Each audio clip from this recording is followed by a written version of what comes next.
Well, on the one hand, we all agree that we need laws to deal with criminals and criminal behaviour, people that damage things or cause a nuisance. On the other hand, we need to protect things like freedom of speech and the right to protest, a very dear right to my heart and to my next guest, Rukshan Fernando. Rukshan, how are you?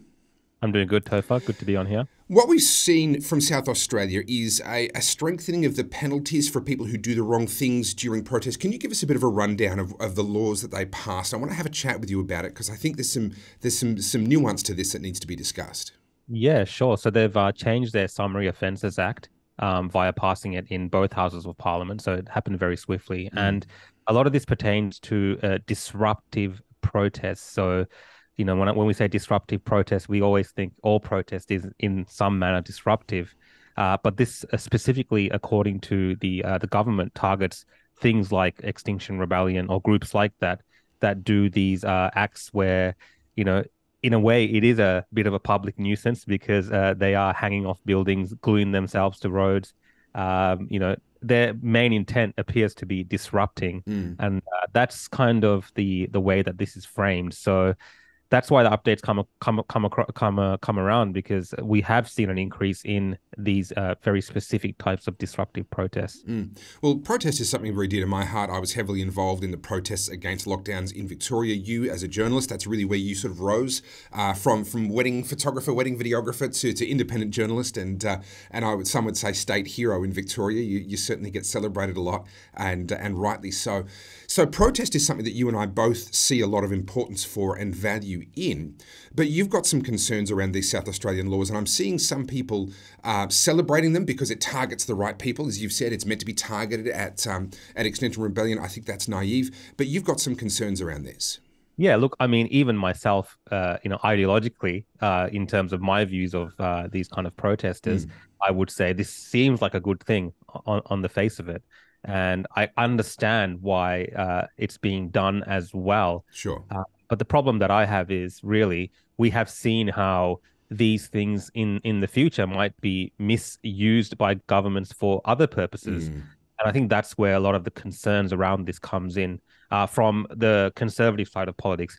I think the people that are supporting the rights of these climate protesters to cause this kind of disruption, they're looking at it from their ideological standpoint that they have a right to cause this type of disruption because it raises awareness of their particular views. Mm. I'm looking at it more from the perspective of how can governments in the future abuse such a power, and it's always we're not very sure. The last couple of years has made me very nervous about how laws are interpreted Mm. when things hit the fan. So that's where really my concern comes in. Yeah, well, you're certainly preaching to the converted there. I'm still fighting criminal charges from what, in my opinion, is the abuse of incitement laws in Victoria. So I get where you're coming from.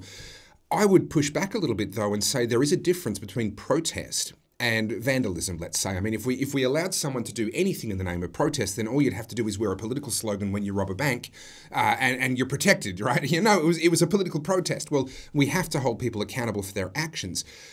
What it comes down to me is do you actually trust people to do the right thing with laws like this? And I think that's where the concern you're raising is very, very valid.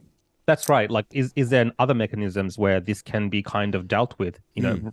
Rules and stuff around road safety or people's access to being on the road, for Mm. instance. Like, is there laws around that? Why does it specifically need to be structured around laws relating to protests? Right. Because in essence, what is a disruption? Is a disruption something where people are protesting during, let's say, a health emergency, Mm. and the government says the interpretation of the disruption is that these people are disrupting the rollout of the vaccine? I Yeah. mean, I'm talking very hypothetically here, but you understand how these things can be interpreted in this manner. Mm. Now, I'm not saying specifically that this is what's going to happen, but this is kind of the point that I think people who are Mm. concerned about this are making.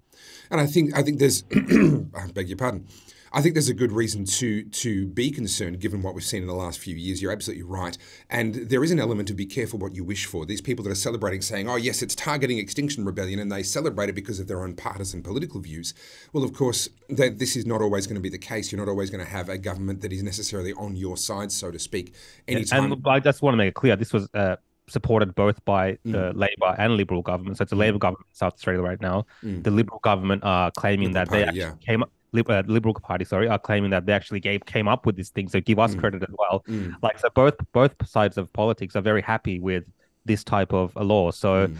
there is that element, and I think there would be people in the community like that might support something like this. But what you just alluded to before, be careful what you wish Be for. careful what you wish for, indeed. Look, it's one to watch. Thank you so much, Rukshan Fernando.